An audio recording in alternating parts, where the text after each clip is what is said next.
Hello and welcome to Catholic Answers Live. I am Kellett, your host. A little bit different show today. We're coming to you from either the Mosel or the Moselle River, depending on if you're German or French. And we're on the Catholic Answers cruise. We're on the Catholic Answers pilgrimage down the Rhine. We've already seen some of the holiest places in Europe, including Aachen and Cologne? Yeah, the cathedral at Cologne. And I've got my flannel panel pals with me today. Chris Check, president of Catholic Answers. Hello, Chris Check. Thanks for having me, Si. Oh, and you're always welcome here on my ship, Chris. We're glad to have you. And you know what? Maybe you and I should change seats because you guys are going to have to go ahead and switch over there. This is the first time this ship has been on the Moselle. This is the first time the Ama Siena has sailed the Moselle. Because of us, because we chose this. We chose this route. I got to, yeah, that's right. We are baptizing the Moselle with this ship this morning. This morning getting coffee, I looked out at the Moselle and it's just so beautiful here. And I had this feeling it can't get any more beautiful than this. And a white swan came swimming across right in front of me. I was like, I guess it can. So, the Lord's like, oh, really? You think that's good? White swan. Also with us, Joe Heschmeyer, apologist at Catholic Answers, author of a whole bunch of books, including The Early Church Was the Catholic Church. Joe Heschmeyer. Thank you. It's good to be live streaming with you. Live stream. Okay. All right. You do not have to fake laughter at any of this stuff. Okay. That was generous of you, but you don't have to do that. As I said, a lot of Joe's jokes take thought. And then once you think them through, they're just not worth the time. So they take thought on the receivers, and they don't take thought on the producers. Yeah, right. So what we do on the Flannel Panel, we discuss the news of the world, and I have asked people, and unfortunately we won't be able to take questions from in the room today, and I do apologize for that. It's been an extraordinary cruise, I think. It's just been wonderful. I wonder if anything stands out that you guys want to mention. You know what? Let's do this. Just name your favorite pilgrim, your favorite person who came on the cruise with us. Just look out across the... Missy Kellett. Oh, there you go. Try to beat that, Chris. It's Siobhan Cruz Kelly. Okay, there we go. Yay! Cruz is her middle name. Right. One thing that I'm very impressed with is among these pilgrims, there's a lot of people who have important professional positions and married and kids and all that, but quite a few people who are catechists or do various ministries of all different kinds. And several of the catechists I spoke with said in their parish, OCIA, which used to be, of course, as we all know, RCIA, but what was it before that? Just the CIA. It was Just see. But they said it was bigger last year than they had seen before, and this year was bigger than last year. So I'm going to give you the mic, Chris. I want to ask you guys what you make of that. Do you think that it feels like something's happening? That's what people are saying. It feels like something positive is happening. I wonder if you have that, if you share that feeling, and then I will ask you where you think Catholic Answers fits into all of that. Oh, sure. Okay. I guess I can go. I think you said that has never happened before. I thought you specified Chris, but I'll go. Well, you devoted a podcast to this. I've devoted a couple podcasts to this, and I can actually give you a little bit of the numbers. There's a statistician by the name of Ryan Burge, and he's looked at some of this data, and he's actually a Protestant pastor and statistician, or former Protestant pastor and statistician. So he's been very interested in kind of drilling into these numbers. And historically, I mean, in the recent past, Catholicism has been doing just terribly. I mean, I don't think I'm telling you guys anything when we say there was a huge exodus from Catholic churches in the latter half of the 20th century. And the number of ex-Catholics to Catholic converts is really staggering. It's like 6.5 or 7 to 1. So that's the bad news. The good news is, in the last 5 years, something really remarkable has been happening. And we can see this in the data. You have the number of conversions going up, the number of people getting confirmed, the number of adults being baptized. All of these kind of metrics show that there had been this very broad decline of religion generally, and Catholicism specifically, that then sort of stopped. And it wasn't an immediate resurgence. It wasn't an immediate, now everyone is getting baptized and coming back to the church.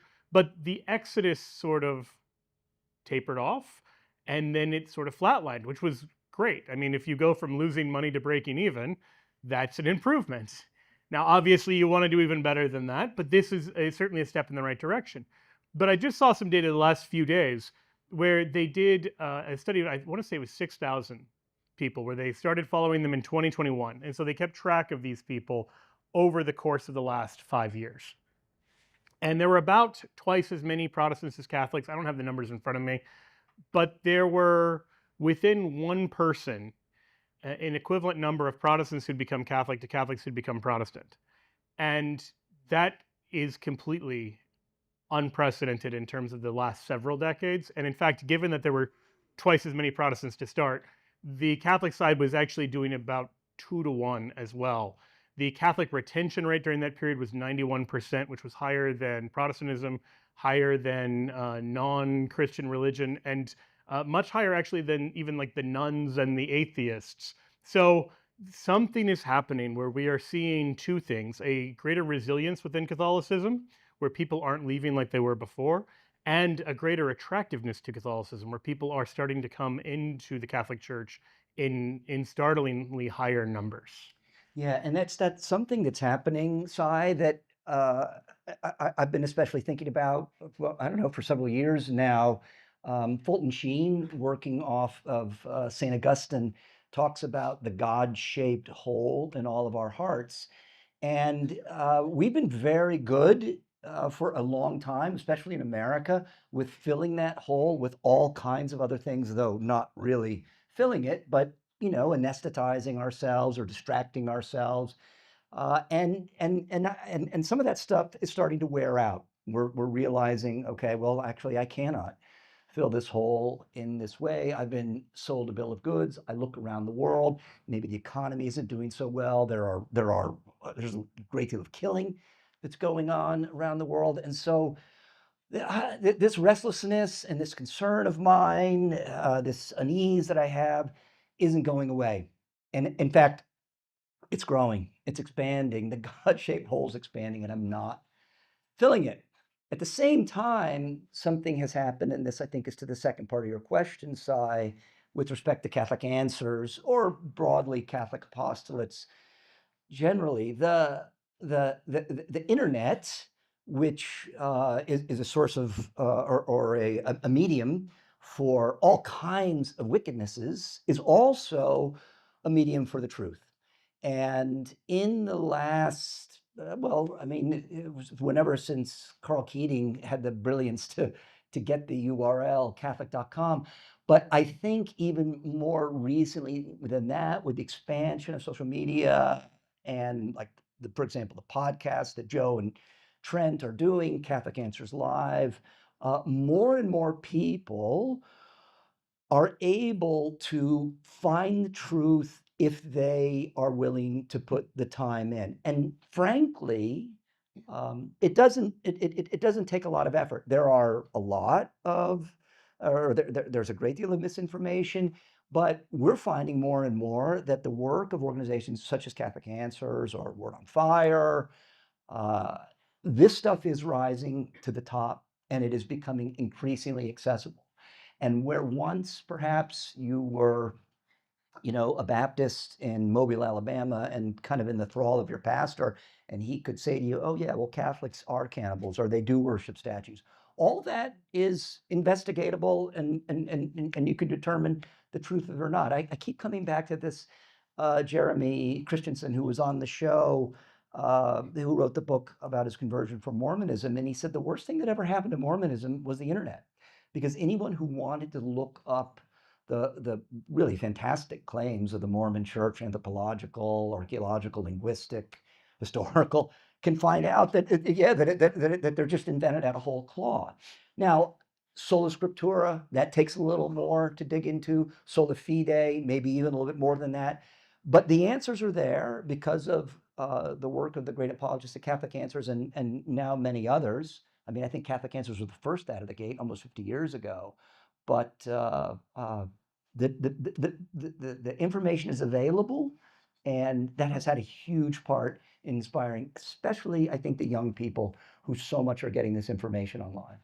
One of the things that you hear is, well, they're attracted to the Latin Mass, or they're attracted to the traditional liturgy, or do you give that credence? Is that true? Where do you put that? People want something to stand for. If you look at the numbers, as I was saying before, we really see a marked shift in the last 5 years. Year over year, I think there was one exception, but every year, like the number of people in RCIA has gone up, the number of people coming into the church has gone up.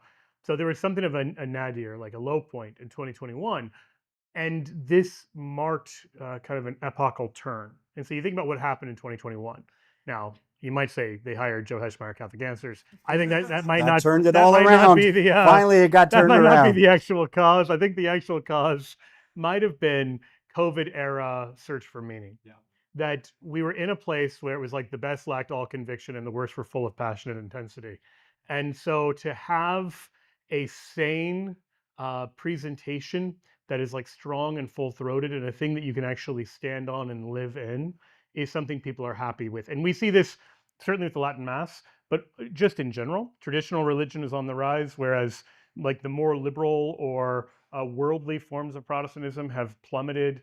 A generation ago, the claim was that if the church wanted to survive, we had to kind of accommodate the world and become more like Anglicanism. Well, Anglicanism is the third most practiced religion in England behind Catholicism and Islam. I mean, it can't survive on its own terms. And so if you compromise with the world, what you end up with is just the world. Because if all you're preaching is the same thing I would get if I sleep in on Sunday, I'll tell you what I'm going to do. I'm going to sleep in on Sunday. So we have to make these big claims. We also have to have a way of living.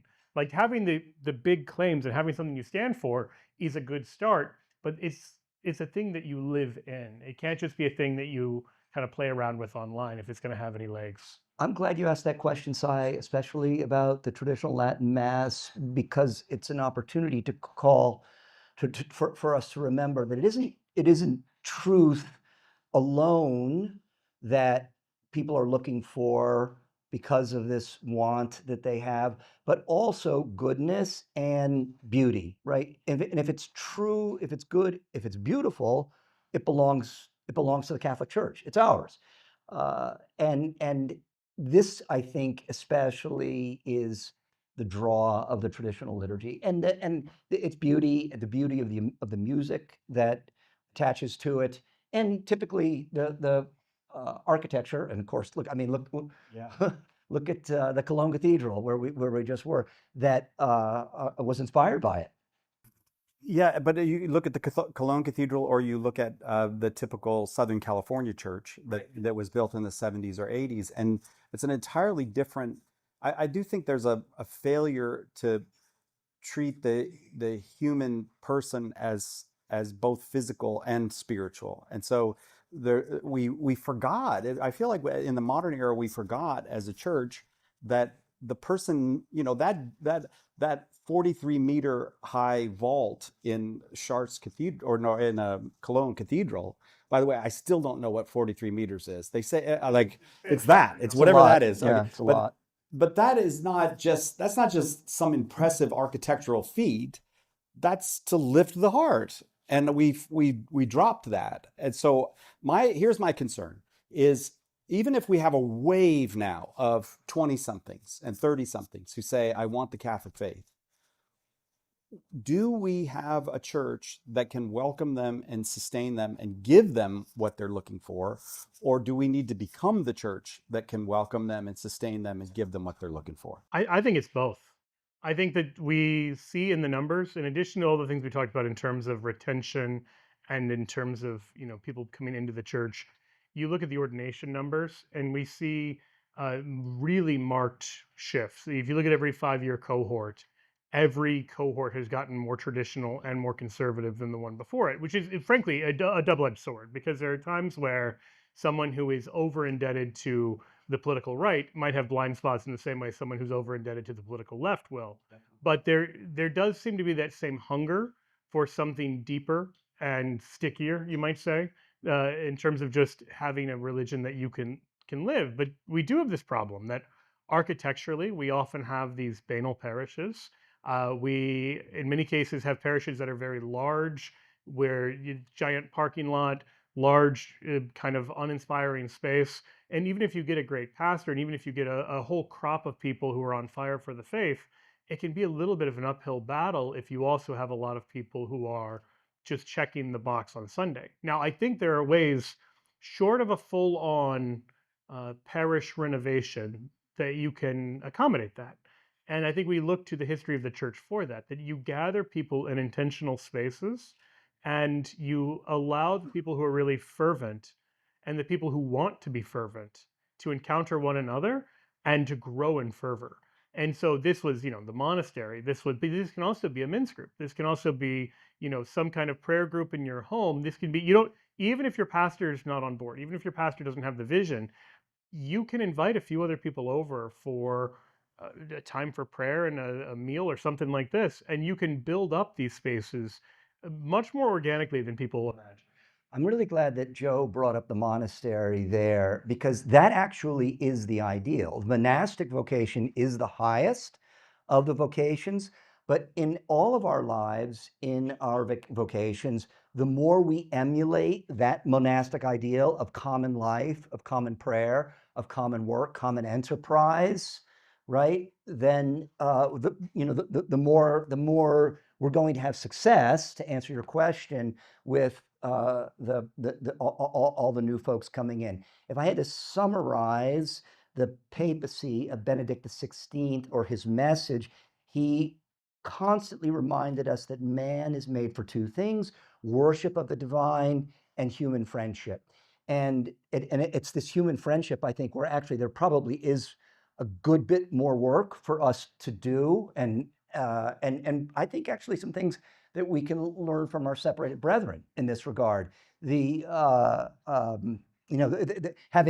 not had a liturgy for 500 years, they've leaned into the human friendship aspect of it.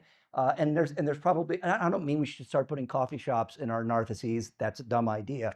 But Let me check that off my list. yeah, okay. But more and more additional activities of formation, of social time, of learning in our parishes. I'll name one guy, Father Spencer Howe in Minneapolis. I can't remember the name of his parish. It's my son's parish, and there are he's also the chaplain of the Gilbert Keith Chesterton Society. There are musical events. There are speakers that are brought in. There's social time, and he's intentional, as the Utes say. He's intentional about this, and he's a model for pastors who want to know how to retain the young people they're bringing in. I mean, I think one of the issues you sort of tapped into this is that we don't have the intentional space for community within the liturgy. So and this is by design. That's not what the liturgy's for. Right. That's not what the liturgy's for. That parishes that try to artificially do that, you'll stand up and say hello to the person next to you. That is, stop it. Stop doing that. Yep. Right now. But having said that, there is they're identifying a real need. They just are filling it very badly. And so it's better to put on parish events, or for people in the parish just to be human and to say hello. Like, even if you're there with your family, it's fine to say good morning to the people you don't recognize. You don't have to treat your co-religionist as some kind of hostile intrusion of your Sunday worship. You can treat them as someone made in the image of God. And who knows, maybe it's someone visiting for the first time, and that will make the difference, because frequently people do talk about the lack of community. I've spoken, obviously, as you can imagine, working for Catholic Answers, we talk to a lot of converts to Catholicism. And people who come from an evangelical background often bemoan that missing community. That when they were at a small church of maybe, 100 people, everybody knew each other, and they would go and spend time with each other, and they would check in. They knew what was going on in each other's lives. Then they join this Catholic parish with, 2,500 families, and they're anonymous. No one checks in on them. And that can be very lonely. And so the good news is, for everyone listening, it doesn't matter if you're some whiz at apologetics, you can do that part. You can be friendly to people, you can invite them over. Worst case scenario, they just think you're slightly weird, and no harm, no foul. It'll be to your good on Judgment Day. That maybe the suffering you endure isn't martyrdom, it's making a fool of yourself by being friendly. That's great. And it may, on a positive note, be life-changing. You know, Rodney Stark, the sociologist, when he looked at the rise of Christianity, a lot of it was not Christians were winning these really in-depth theological arguments. It was that they had this culture of invitation and friendship and community, and people were hungry for that. Well, as I alluded to this earlier, we have this post-COVID crisis of meaning and belonging, and you see it really profoundly among young people. People are hungry to belong to something. One of the major drivers right now is marriage. People are getting married to a Catholic and they become Catholic. And it's easy to sort of look down your nose at that. But frequently, those people become very sincere, devout Catholics, even if it's not the kind of highbrow road you might have imagined that they were going to take entering into the church. Yeah, Joe said exactly what I wanted to say, which gives me a lot of confidence about how my brain works. But I can just, if I can just Your brain works. I mean, okay, sorry. if I could just actually underscore this and maybe even accelerate it as something of a challenge for everyone here and everyone listening. You really can't do a great deal about whether the liturgy is offered well or not at your parish. I mean, you can have a conversation with your pastor in charity or volunteer to be in the choir or something like that. But something every single person in this room can do is work to increase the level of an activity of friendship in his or her parish. I'm particularly fascinated by what you said, Chris, about we can learn from our. Oh, wait. I was more fascinating than Joe? I thought you were way more fascinating than Joe, and more flannel as well. But because I hadn't thought about that. He's got check in his name. Again, I don't know the difference between flannel and plaid, but I assume that makes sense. All of this gets edited out, so don't worry about it. It does seem to me that there was a time in the church where they didn't go, how are we going to build community in this parish? Because the parish was physically in the middle of the community. And you see that. Actually, if I may, the parish is not just the church. Canonically, to talk about the parish as the church would be like talking about the diocese as the cathedral. Like, it's a misunderstanding of the term. The parish is that block of the diocese. It's like your neighborhood. And so the parish church is the hub of that. Yeah, geographically described. Right. And so whether you go to your parish church or not, you are part of your parish because it just means you're part of your neighborhood. And so if you think about it that way, then one of the ways you build up the parish is just build up the neighborhood, because that's literally what a parish is. But the physical presence of the church, for example, in these little German towns that we go by, the church is the architectural and physical heart of many of these places. These immigrants come to the United States, and it's the same way. You know, I used to live in Dorchester in Massachusetts. In Dorchester, people go, where do you live? And they tell you the name of the parish they live in. Oh, I live over at St. Anne's. I'm over in St. Peter's, because the church defines the spot. Well, after the Second World War, everybody moved out to Levittown, which has no geographic or architectural center. It has none of that. Then later, people invented a geographical and architectural heart for the suburbs, and it was called a mall. Yeah. And there was no place for two things were missing from the mall. The church was not there, and humanity. And so those two things were missing. And I think that's part of why malls are dying. But I feel like there is a problem that the church has not solved, and it is the problem of what is the role of the parish in the suburbs. And I feel like both of you got to that. I would like to add, I think that what I see with like Scott Wieman, with Catholic in Recovery, and with some of these other ministries that are coming is, of the threefold ministry of the Lord, healing is one of the threefold things. And we as a Catholic Church, we outsourced healing to the hospital and to the urgent care center or to the AA group, which is, non-sectarian. But we need to have healing ministries. We need to, and you know who's getting really good at this in suburban parishes is the grief ministry.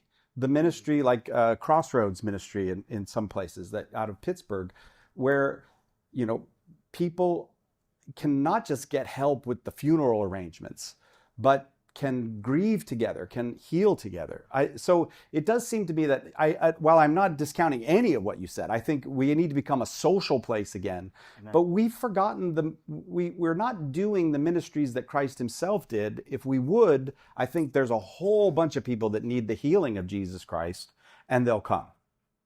Well, I'm in agreement. Yep. Yeah, I think that's well said. Okay, I won Flannel Panel. Thank you all for coming.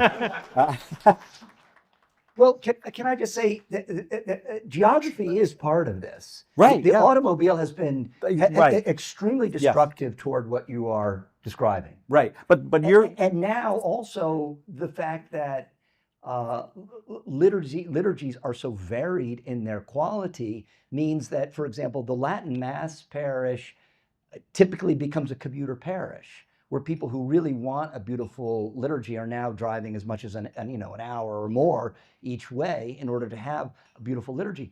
But if you're community, to the point that you raised, building it, a community is not something that you drive to. It's hard. Yeah, there's a Catholic that all three of us know who was driving to a Latin Mass parish about an hour away, and he had a realization that this was not actually good for his family because they couldn't invest in the other families there. And so they were wanting beautiful liturgy for their kids as well as for the worship of God. But then they realized, like, well, we meet these great families, but we're never going to have a play date if we're driving, an hour or more. Uh, so being able to find somewhere where maybe it's not everything you want, it's not that your kind of Goldilocks liturgical experience, but you can say this is good enough to fight for, and this is good enough to try to build from. That there's real good to be had there. Yeah, and actually taking the long view. I mean, if you are able to be part of a parish that over time builds genuine human friendship, and then marriages come out of that, children come out of those, and faithful marriages, faithful vocations. This is still generations and well, till the end of time. But this kind of work that needs to be done in the restoration we're describing it's the long game. It's easy and hard. I know because this is a group of three men that you probably want to hear our thoughts about how, if you're a stay-at-home mom, you ought to do this. But I've thought a lot about that. So yes. that's In all seriousness, my wife has some friends who do this very well, and they make it look effortless. And the way they do it is they'll bring pastries or bagels, and they'll come over and knock on the door. And they come bearing gifts, and so you're more than happy to let them in. There's no expectation for the house to be clean because they've ambushed you, but they've ambushed you with a happy surprise because they've got bagels. And oftentimes they have a small child in tow because it's the kids who aren't yet school age. And so then my wife and my 2-year-old and her friend and her friend's 2-year-old can just have a pleasant morning together and have coffee and conversation, and there's community. And so if we were to stop going to mass, they would be the first people to notice. They would, if we had something going on, these would be the first people to check in on us and see what was happening. That kind of community is invaluable. Like, we have lost innumerable people because they've simply slipped away and no one was checking in on them. And there's a tragedy there that is a very avoidable tragedy, and not a tragedy that needs the fixing of the world or even the bishop or the pastor on board. It just is you being a little more intentional and maybe a little more outside of your comfort zone. I have to say, maybe we should move on to the part where we all give Pope Leo advice, because I'm going to give Pope Leo advice right now. The part we've all been looking for, where we say what Pope Leo should be doing. But I do have the feeling that there's a very good reason why we had the rise of the celebrity papacy. I'm not at all speaking against Pope John Paul or any of the other celebrity popes that we've had. But the fundamental problem with the Catholic Church is at the parish level. And we need a pope who will fix the parish. And I feel like if I were advising Pope Leo, he listens every day. He doesn't watch the show. He does, yeah. We have we could see it streaming straight into the Vatican on our. But it would be attend to the parishes of Rome and start making a model of how the parish can be reformed and fixed. Because for 99% of the earth, the only place that they're going to encounter the church that Jesus Christ founded is the parish. And I'm sure that there's a good reason for these giant synods and all these things that we do, and the constant outpouring of words from the Vatican and from the USCCB. And I realize that I'm sounding critical now just because I hate all of this stuff, but but when will somebody make the parish the priority? Because it's obvious we have them all over the world. If they were in shape, the church would be in shape. All this other stuff will work out if you get the parishes healthy. Yeah, and I would just add that that includes the parish school. Well, yeah. Oh, there we go. A little hand for the parish school. Oh, Well, that was very bold of me to advise Pope Leo, but he asked. So he, he, he was like, "Si, when you do the show, would you get some advice for me?" But I don't know. I'll give you a chance. Do you have any advice for Pope Leo?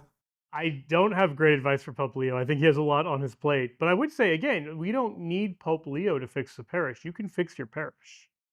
Like the idea, So, sometimes Joe, things your will point is happen. we don't need a pope, is what you're saying. I'm- Okay, let's get that on. Very, very, Clip very that out for close to social what I was media. saying. We don't need Pope Leo, is So what you often said. as Catholics, we want to basically say the Pope needs to fix this problem. It's like, man, my car is very messy. We should, have the Pope fix this. And it's like, maybe there's a more immediate, on a subsidiarity level, some of these problems are well within our scope. And if we have healthy, vibrant parishes, this also is a model because there's a hunger from a lot of bishops, and I'm sure the Pope is on this list, who would love to see parishes be more vibrant, who would love to see a revitalization.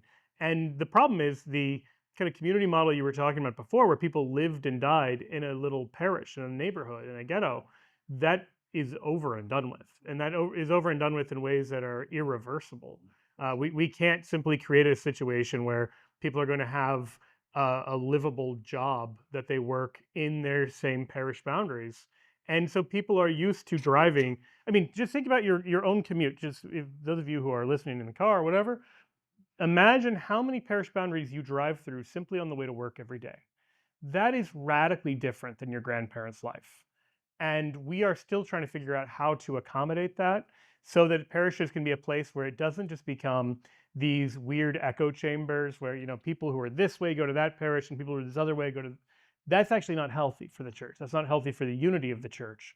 But how do we make the parish where it's a place where everyone who wants to do the Catholic thing is welcome in, and it's vibrant and it's alive and it's functioning the way it's meant to function? We're navigating a lot of that for the first time in ways that we've never had to face before. if the Holy Father were to encourage his bishops and his priests to renew their commitment to parish schools, that would be valuable. Is anyone here from the Diocese of Wichita, Kansas?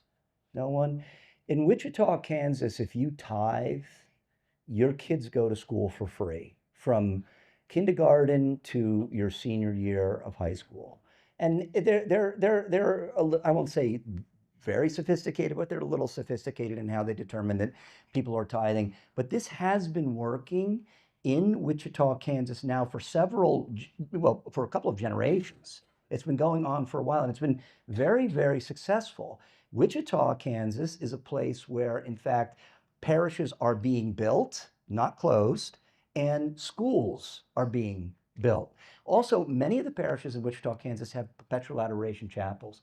But the leaning in on the parish school, which, apart from the fact that education is a central responsibility of the church, the church invented modern education. The other reality is that school becomes a center for friendship, especially among the younger families. Oh yeah, I mean, absolutely. I mentioned before, just the friends we have.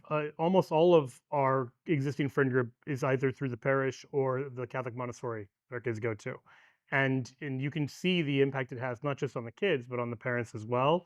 And at this Catholic Montessori, there are a handful of Protestant families, and one or two of them, I suspect, will be becoming Catholic in the next couple of years because of the influence of families and parents and friends. It's a very doable and workable model. One piece, I know we've mentioned this before, we don't have to belabor it, but you can also have good legislation where you have things like tax credits and such to support private schools. That can make the school model a lot more effective, where it can reach more people. Because if the school is unaffordably expensive, that really hinders its reach. Sure.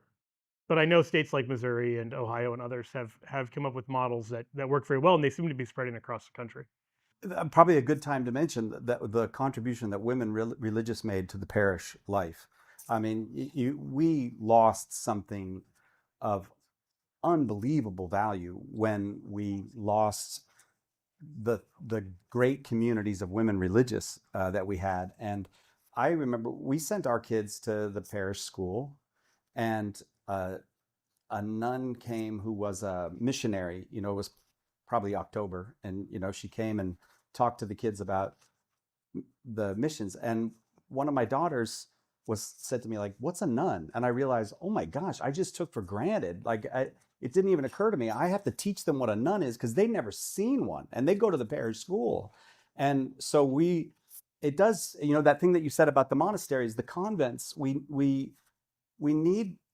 This is the thing I think the church is missing out on, in part, is that there are millions of young people who would be really, really happy in a monastery or in the convent, like really happy, not that they are made for that, and we're somehow not helping them to get there. I sometimes, we try to have women religious on the show because, and it's hard to find women religious who want to do the show. They don't like us very much, but the and I know we're going to try to have more, because it's almost like a forgotten part of the church. But women religious were the engine of so much of church life. I mean, how many marriages are they owe their longevity to the fact that the sisters were there ministering and just doing the things that help people get through life and make it possible for people to bear the really hard things you have to bear in the world. And it's not there anymore. If you want to test size theory, or assertion, take a trip to Gower, Missouri, there to the Benedictines of Mary, Queen of Apostles. Those women are suffused with joy. They are so full of joy. Or I remember a couple of years ago being in Rome and paying a visit with our friend Father Martin Molesky, who's a Jesuit priest there in Rome, who says Mass for the Missionaries of Charity there at the base of the Chalian Hill. My goodness, you just walk in there and you're completely overwhelmed by the joy of the place. They're very, very happy people. They are, and the Sisters for Life, and yeah, when you meet sisters, like I remember going to a Carmelite monastery where I had to talk to the sisters between us. I was interviewing them for a job I had at the time, and it was a screen. You had to talk to them through the screen, and it was like A lot of that is online still. oh.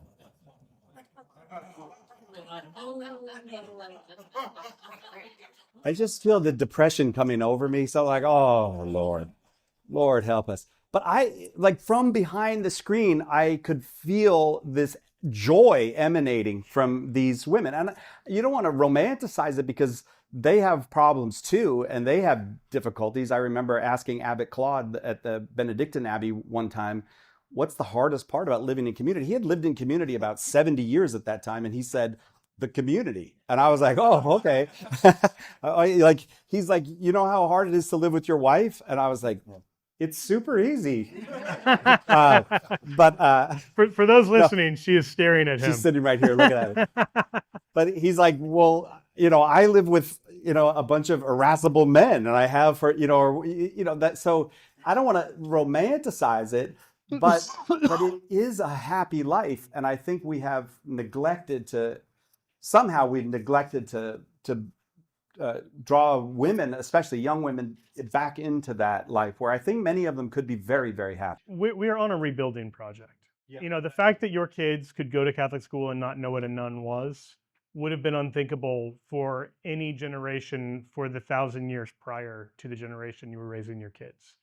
And so we are seeing the first trickle of a revival. And there's a sort of self-perpetuating quality to it, because when young girls see young women who are happy and living in this vocation, and they're where they're meant to be, that's contagious. Mm-hmm. And it becomes this sort of cycle. And then they are more likely to, the number of young people who missed their vocational calling because they just weren't even exposed to monastic life or, the life of the religious life in general, we are slowly healing that, partly just by showing it.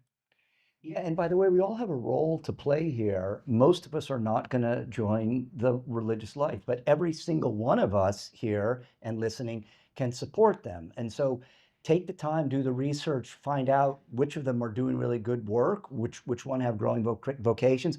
I think of our friends, the Alhambra Carmelites, who do superb retreat work up there in Los Angeles. Sisters of Life, you mentioned the Nashville Dominicans, which are now growing and staffing more and more schools. Benedictines and Mary Queen of Apostles, I mentioned there are the Norbertine sisters. There are many, and all of them pick the one you want or the 10 that you want and support them. Be generous. However, yes, you can applaud, be generous to the nuns. Yes, you can applaud that. But I know some of you have given money to nuns that asked, and within a week you had 40 other orders that sent you a letter, right? It's amazing. They just give it like, oh, here's one, and they just give it to all the other orders. And so it's like Agatha Christie said, you give to one, and then there were nuns. I'm on medication for depression, so it does help me. But all right, in all of this revival, our first segment, can we call it Parish or Perish? Nuns or none? I mean, we can keep doing this. If you can do one for priest, for the word priest, I will give you €1. Father or farther? I don't know. Does he get the euro or no? They said yes to that? Oh my gosh. All right, you can go to the bathroom on me here in Europe one time. You might want to reword that. No, I didn't mean go to the bathroom on me. Oh, wait.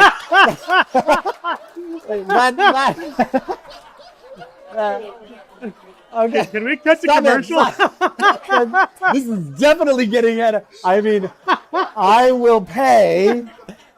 I can't save this, can I? There's nothing I can do. All right. We need to flush this one. I am offering this up for women religious right now. Lord, this humiliation is for you. Good Lord, I don't think I can go on. I just have to leave now. I want to put out there are 2 mics, and somehow you got one of them. I want to ask you both. Look, we look at we talk about this recovery of the church, and both of you did mention how the internet, and especially you, Chris, you mentioned that. Like Matt Fradd is really big, and Father Mike Schmidt's really big, and I think there's a lot of young people that look at them and go, I want to do that. I want to be, and I think it's healthy. It's great. We have like Emily Dinany on our staff, who's she's just really good at social media, and she's inviting other young people. She's got a great story. She's a twin, and her twin is secular, but she found the Catholic Church and came in, and they do a podcast together, the two of them, talking about, why one is not in the church and why the other is going to heaven. And I said that wrong. I'm sorry. Sometimes I get that. But so all that good stuff is happening. But okay, and we can kind of go, hey, and we do this. Matt Fradd started at Catholic Answers. Jason Everett started at Catholic Answers. Pat Madrid, Matt Pinto there. We could go on and on. Mark Brumley. But that doesn't say what we should do next. So I want to ask you all both, what's the next act for Catholic Answers in contributing to the revival of Catholic life? He just gave up the microphone. A lot of thoughts about this. Catholic Answers has something that most people don't have. So here's the thing. There are a lot of very young, talented, brilliant Catholics there with something to contribute, but it's very hard to establish yourself, partly because we have a very saturated media environment right now. The number of people who have good quality podcasts, YouTube channels, etc., that they're either currently working on or have good ideas for, who could be successful. The issue is it takes time. It takes a lot of experimentation, and you have to sort of strike it rich with the algorithm and all of these things that can make it tricky. So Catholic Answers has 2 things to offer in a very concrete way, because here's what we don't want. We don't want Catholic Answers to be Xerox. Like Xerox was dominant in the 1980s, and they saw the personal computer come, and they knew So the personal computer was part of the future, but they just couldn't really pivot. They were too large and institutional, and their thing was printers. And so they treated PCs as this sort of interesting side thing, and it wiped them out. It destroyed them. They're a shadow of their former selves. And you can think of any number of these instances that are like that. What we need to have is the strength to use our institutional longevity to allow for a pivot. And the example I would give from a business perspective is Nintendo. As I'm sure everyone knows, Nintendo started off as a trading card company. And yeah, in the 1890s. I did not know that. So Nintendo was a trading card company. They then dabbled with all sorts of things. They had taxis for a while. They had a chain of sketchy hotels. And then they eventually got into video I'm waiting games. to hear how this ties to Catholic Answers, especially the sketchy hotels. We're going to have a chain of sketchy hotels. Yeah, the next generation of Catholic Answers cruises is going to be way cheaper and weirder. But the idea is like you have the longevity that you can experiment with things. It's very hard for someone who's a broke 22-year-old to stick it out for 6 months on a project that they think will work if they just give it more time and effort. We have the ability to do that because of donors. And we are able to experiment with things that sometimes don't work and then recover and move on to the things that do work. So we can try a bunch of different projects at once. That's something we can easily take for granted, but we are uniquely positioned to do that and then see what works in the future. The other thing is that we have a team. We're not dependent on a particular one apologist. I was going to say celebrity, but I don't like to use that noun with respect to spreading the gospel. But I mean, there it is. It's in use. Actually, I steal this analogy from my brother Joe Heschmeyer all the time. Catholic Answers is in many ways like Saturday Night Live. That show has been on for 50 years. We're coming up on 50 years ourselves. There have been seasons that have been particularly bright and some, not especially bright. Actually, I think all the seasons of Catholic Answers have been great. But nonetheless, the team is the comedy troupe. Not ready for primetime players. It's not the same people who were there 50 years ago. So there is something in the character, in the personality of Catholic Answers that is transmitted from one generation to the next. And it's that voice of joy. It's that trustworthy voice. It's whimsical and engaging. And that's the other thing that, as Joe describes, the young man or young woman who's trying to make it on his or her YouTube channel also does not have it. It is, can I manipulate the algorithms? That is part of it. But do I have someone who is older and wiser and more experienced than I am who's going to say, okay, there you're getting irascible, or there you got the doctrine wrong, or I've found that this is the best analog to use when answering that question. Those kinds of things, as Tim Staples and Jimmy Aiken provided, guidance for Carlo and Joe and Trent, and now they, in their turn, for the next generation for whom we're searching right now. That's unique about our apostolate's eye. I think it is, Chris. I do think there's the underlying thing is all those things you said, but there's this underlying thing too that I think we have inherited from the Tims and the Jimmys and the Matt Frads and Carl Keating, a certain standard that means people trust what we say, yes. And that's why we have to be careful about what we say. And I wonder. Yeah, I wish 15 minutes ago you had. Yeah, that's right. Just to explain, many bathrooms in Europe cost €1. Oh no, I don't want to go back to that. Okay, but I like the papacy of Pope Francis was jarring, and he intended it to be jarring. So I'm not saying that to insult the Holy Father. It was jarring, and so we would get a lot of people saying, "Why aren't you taking a stand against this? Why aren't you getting involved in that. And I think sometimes the people think because we're a media company that we're supposed to do all the things that media does, but we can't do those things because we will lose the one thing we can't lose, which is the trust that people have that we're just going to say Catholic stuff. We're not going to do other things. We're not going to get off on a tangent. We're just going to say Catholic stuff. Yeah. Yeah. As Carl used to say, what the church teaches, no more, no less.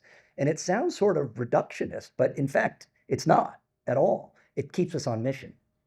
Do you feel do people give you a pressure to, what do you get as far as this goes? Yeah, I mean, a lot of people have opinions about Catholic answers, but it's kind of like Chesterton's famous saying about the Catholic Church, where when you hear the same church being criticized for being too thin and too fat and too tall and too short, it's either the strangest looking thing or maybe some of these critiques are just wrong. Yeah. And so frequently when people complain about Catholic answers, I'm not saying there aren't legitimate criticisms. Absolutely there are, especially of Trent.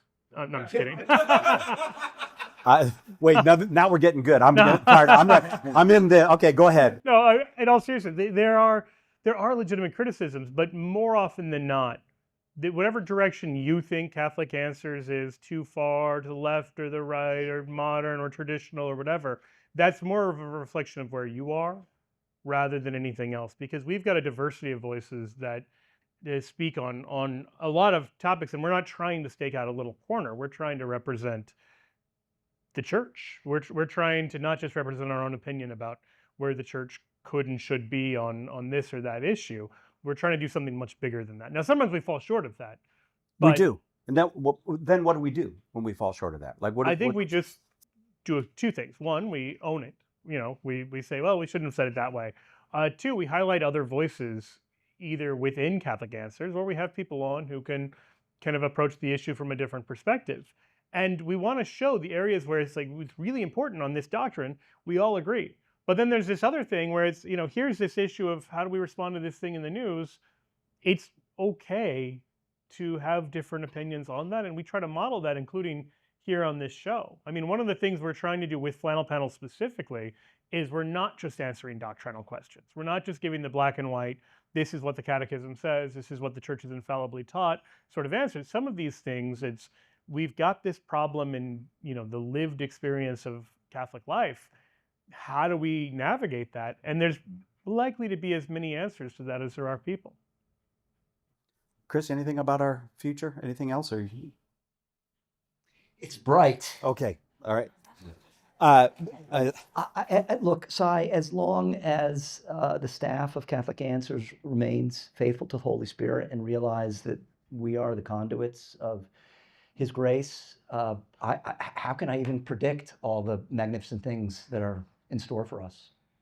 I will say one thing that I do appreciate about Catholic Answers. When I first came there, coming up on 10 years ago, there was that thing of everybody is in the chapel for 8:30 Mass.